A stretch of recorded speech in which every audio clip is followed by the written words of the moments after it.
ગાંધીનગરથી મહત્વના સમાચાર સામે આવી રહ્યા છે, જ્યાં રૂપાલાનો મામલો વધુ ઉગ્ર બનતો નજરે પડી રહ્યો છે। મહત્વના સમાચાર ગાંધીનગરથી સામે આવી રહ્યા છે, જ્યાં ક્ષત્રિયાણીઓ પહોંચ્યા છે કમલમ ખાતે। 3 ક્ષત્રિયાણીઓ પહોંચી છે કમલમ ખાતે। કમલમ પહોંચતા પોલીસે ગાડીમાંથી તેમને ઉતરવા દીધા ન હતા। વિરોધ કરે તે પહેલા જ પોલીસે ડિટેન કર્યા હોવાના સમાચાર સામે આવ્યા છે। મહત્વના સમાચાર ગાંધીનગરથી સામે આવી રહ્યા છે। તમે જોઈ શકો છો બુલેટિન ઇન્ડિયાની સ્ક્રીન પર કે કેવા પ્રકારે આ માહોલ હાલ તો સર્જાયો છે। રૂપાલાના વિરોધનો મામલો હાલ તો વધુ ને વધુ ઉગ્ર બનતો નજરે પડી રહ્યો છે। ક્ષત્રિયાણીઓ હાલ તો કમલમ ખાતે પહોંચી ચૂકી છે। 3 ક્ષત્રિયાણીઓ કહી શકાય કે કમલમ ખાતે પહોંચી છે। કમલમ પહોંચતા પહેલા કહી શકાય કે પોલીસે ગાડીમાંથી તેમને ઉતરવા ન દીધા હતા। વિરોધ કરે તે પહેલા જ પોલીસે તેમને ડિટેન કર્યા હોવાના સમાચાર પણ સામે આવ્યા છે।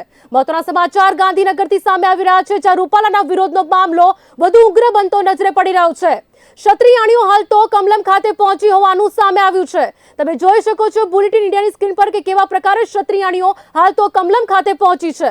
કમલમ પહોંચતા પોલીસે ગાડીમાંથી તેમને ઉતરવા ન દીધા હોવાના સમાચાર પણ સામે આવ્યા છે। વિરોધ કરે તે પહેલા જ પોલીસે તેમને ડિટેન કર્યા છે। મહત્વના સમાચાર ગાંધીનગરથી જ્યાં કહી શકાય કે રૂપાલાના વિરોધનો મામલો વધુ ને વધુ ઉગ્ર બનતો નજરે પડી રહ્યો છે। ક્ષત્રિયાણીઓ હાલ તો કમલમ ખાતે પહોંચી ચૂકી છે। 3 ક્ષત્રિયાણીઓ કહી શકાય કે કમલમ ખાતે પહોંચી હોવાના સમાચાર સામે આવ્યા છે। કમલમ પહોંચતા પોલીસે ગાડીમાંથી તેમને ઉતરવા ન દીધા હોવાના પણ સમાચાર છે।